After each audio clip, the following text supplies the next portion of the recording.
নমস্কার বন্ধুরা, বৃষ্টি রান্নাঘরে আজকে একটা খুব হেলদি খাবার নিয়ে আপনাদের কাছে হাজির হলাম। কাছে দূরে যে যেখান থেকে আমার এই ভিডিওটি দেখছেন, আশা করি সবাই ভালো আছেন, সুস্থ আছেন। ডিমকে যদি আমরা একটু অন্যভাবে খাই, যারা ধরুন সবজি খেতে চায় না, তাদেরকে যদি আমরা এইভাবে খাবারটা দিই, তাহলে পেটটাও যেমন ভরবে, তার সাথে সাথে কিন্তু শরীরে অনেক পুষ্টিকর খাবার ঢুকবে। তো চলুন সারা দিন শরীরটাকে এনার্জেটিক রাখার জন্য, তার সাথে সাথে যাদের প্রচুর খিদে পায় তাদের জন্য, যারা ধরুন একটুখানি খাবারটাকে অন্যভাবে খেতে চান, তাদের জন্য আজকের এই রেসিপি। প্রথমেই একটুখানি গরম জল আমি করে নিলাম, তার মধ্যে একটু গাজর দিয়ে দিলাম, একটুখানি পেঁপে দিয়ে দিলাম। ঘরের মধ্যে যে ধরনের সবজি থাকবে আপনারা ব্যবহার করতে পারেন। তো তার মধ্যে একটুখানি মুসুর ডাল দিয়ে দিলাম। আমরা সবাই জানি মুসুর ডাল শরীরের জন্য খুবই হেলদি, এবং তার সাথে সাথে সারাদিনের যারা খুব পরিশ্রম করে তাদের জন্য কিন্তু মুসুর ডাল আবশ্যক। তো এই জন্য আমি এখানে মুসুর ডালটা ব্যবহার করছি। সামান্য একটুখানি নুন দিয়ে এটাকে একটুখানি এবার আমি সেদ্ধ হতে দেব। তবে যাদের ইউরিক অ্যাসিডের প্রবলেম আছে তারা মুসুর ডালটাকে অ্যাভয়েড করলেই ভালো। তবে এই রেসিপিটা একটা বিশেষ কারণে তৈরি হয়েছে, সারাদিন শরীরটাকে হেলদি রাখার জন্য, সবজিটাকে একটুখানি বেশি করে খাওয়ার জন্য। যারা সবজি খেতে চায় না তাদের জন্যই কিন্তু বেসিক্যালি এই রেসিপিটা। তো এরকমভাবে এটাকে একটুখানি চেক করে দেখে নিলাম সেদ্ধ হয়েছে কিনা। একদম খুব ভালো করে সেদ্ধ করে নেব। তবে সবজিটা একদম গলে যাবে তা নয়, মোটামুটি ডালটা গলে গেলেই যথেষ্ট।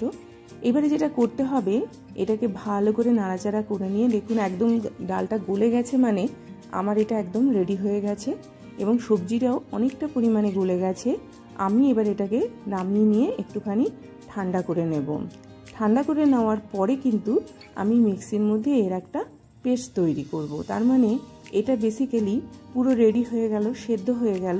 সেদ্ধ করে একটুখানি ঠান্ডা করে নিলাম। ঠান্ডা করে নেওয়ার পরে কিন্তু এটার একটা পেস্ট তৈরি হবে। একদম গরম অবস্থায় পেস্টটা তৈরি করব না, বা এটাকে আমি একদম ফুটিয়ে একদম সেদ্ধ করে নিয়ে পেস্ট তৈরি করব না। হালকা একটুখানি সেদ্ধ করে নিয়ে বাকিটা আমি এরকম পেস্ট তৈরি করে নিলাম। এবারে আমি একটা গ্রেভি তৈরি করব। তার জন্য সবার প্রথমে একটা মিক্সিং জার নিয়ে নেব। তার মধ্যে একটুখানি কুচনো পেঁয়াজ অ্যাড করব, টমেটো দিয়ে দেব, তার সাথে ঝাল হওয়ার জন্য একটু কাঁচা লঙ্কা দিয়ে দিলাম, একটুখানি তরমুজের বীজ দিয়ে দিলাম বা ওয়াটারমেলন সিড দিয়ে দিলাম, বা চার মগজ দিয়ে দিলাম আমি এখানে। দেওয়ার পরে এর মধ্যে একটুখানি রসুন দিলাম। রসুন দিয়ে এর একটা আমি পেস্ট তৈরি করব। যেহেতু ডিমের রেসিপি, একটুখানি গ্রেভিটা এরকম তৈরি হবে, তাতে করে খেতে সুস্বাদু হবে। সুস্বাদু হওয়ার সাথে সাথে আমাদের শরীরে একদিকে সবজিও চলে গেল, একদিকে ডালও চলে গেল, তার সাথে সাথে যারা ডিম খেতে ভালোবাসে তারা ডিমটাও খেয়ে নিল। এবার কড়ার মধ্যে আমি একটুখানি সর্ষের তেল দিয়ে দিলাম। এটা সর্ষের তেলেতেই ভালো হয় রান্নাটা। সর্ষের তেলটা দেওয়ার পরে আমি 3টে ডিমকে সেদ্ধ করে এর মধ্যে ছেড়ে দিলাম। একটু হলুদ, একটুখানি নুন আমি এর মধ্যে অ্যাড করব। খুব ভালো করে নাড়াচাড়া করে ডিম 3টেকে ভাজা করে নেব। পরবর্তী পর্যায়ে এই 3টে ডিম যেগুলোকে আমি ভাজা করে নিয়েছি, সেই 3টে ডিমকে এরকমভাবে তুলে নিচ্ছি। তুলে নেওয়ার পরে যে তেলটা পড়ে থাকবে, সেই তেলটার মধ্যে যে পেস্টটা আমি তৈরি করেছি, মানে টমেটো, পেঁয়াজ, তার সাথে সাথে রসুন, ওটা আমি এর মধ্যে দিয়ে দেব। তাহলে কি হবে, প্রথমে এই যে তেলটার মধ্যে মশলাটাকে ভালো করে কষিয়ে নিচ্ছি। কষিয়ে নেওয়ার পরে কিন্তু আমি যে ডালের পেস্টটা তৈরি করেছি সেটা অ্যাড করব। শুরুতেই আমি ডালের পেস্টটা এর মধ্যে অ্যাড করব না। তো এরকমভাবে মশলাটাকে দেওয়ার পরে খুব ভালো করে কষাচ্ছি। খুব বেশি তেল কিন্তু ব্যবহার করিনি। আপনারা যদি মনে করেন তেলটা এক্ষেত্রে ব্যবহার করতে পারেন বেশি করে, তাতে করে স্বাদটা অনেকটা বাড়ে। তো এরকমভাবে জল দিয়ে দিয়ে এটাকে আমি একটুখানি কষিয়ে নিচ্ছি। কষিয়ে কষিয়ে এটা একদম শুকিয়ে আসবে। ঠিক এই রকম শুকিয়ে আসবে, মানে আপনার এটা কিন্তু পুরোপুরি রেডি হচ্ছে। যেহেতু তেলটা কম, সেহেতু এটা শুকিয়ে আসবে। নয়তো ওপরে দেখবেন তেলটা যারা একটু বেশি খায়, উপরে আস্তে আস্তে যখন এটা একদম ভাজা ভাজা হয়ে যাবে, ওপরে তেলটা কিন্তু উঠে আসবে। পরবর্তী পর্যায়ে মশলা দিচ্ছি একটু জিরের গুঁড়ো, একটুখানি ধনের গুঁড়ো আর একটুখানি আদা বাটা দিয়ে এটাকেও খুব ভালো করে নাড়াচাড়া করে এটাকেও একদম কষিয়ে নিয়ে আসবো।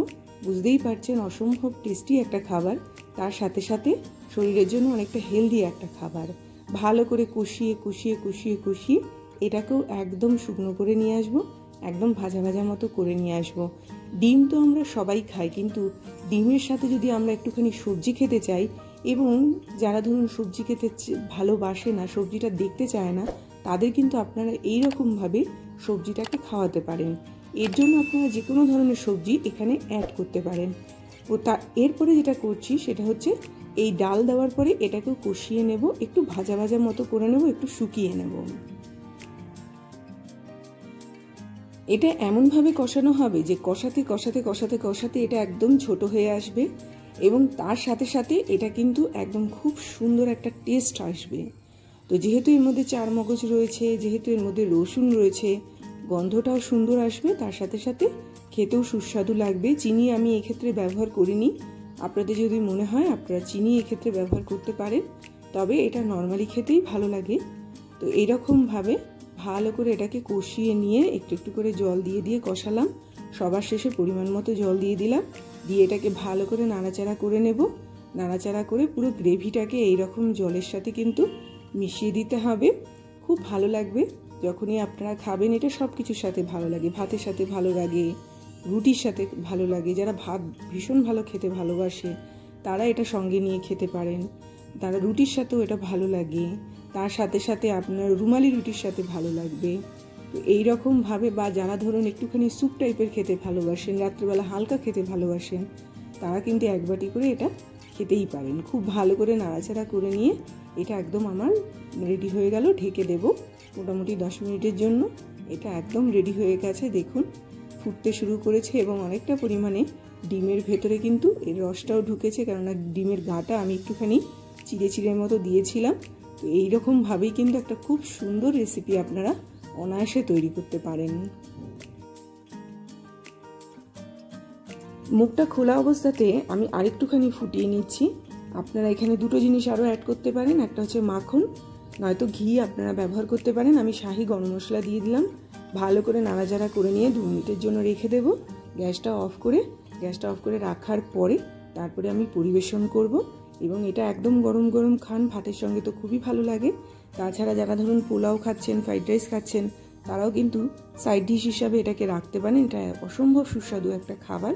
পোলাও বা ফ্রাইড রাইস যখন খাবেন তখন এই ক্ষেত্রে সামান্য একটুখানি মিষ্টি এর মধ্যে অ্যাড করতে পারেন, তাতে করে এর টেস্টের মাত্রাটা অনেকটা পরিমাণে বেড়ে যায়। তো এটা আমার একদম রেডি হয়ে গেল। আমি একটা বাটির মধ্যে নামিয়ে নিচ্ছি। এইরকম দেখতে হবে। রাত্রেবেলা শুধু শুধু এক বাটি খেয়ে ঘুমুন, শরীরটা একদম ঝরঝরে থাকবে। তো অবশ্যই এই রেসিপিটা বাড়িতে একবার হলেও বানিয়ে দেখবেন, কেমন হয়েছে অবশ্যই মেসেজের দ্বারা জানাবেন। তো এই বলে আজকের মতো বিদায় নেব। আবার আসবো একটা খুব সুন্দর ভিডিও নিয়ে। ততক্ষণ সবাই ভালো থাকবেন, সুস্থ থাকবেন, দেখতে থাকবেন বৃষ্টির রান্নাঘরে আমি কিভাবে খাচ্ছি।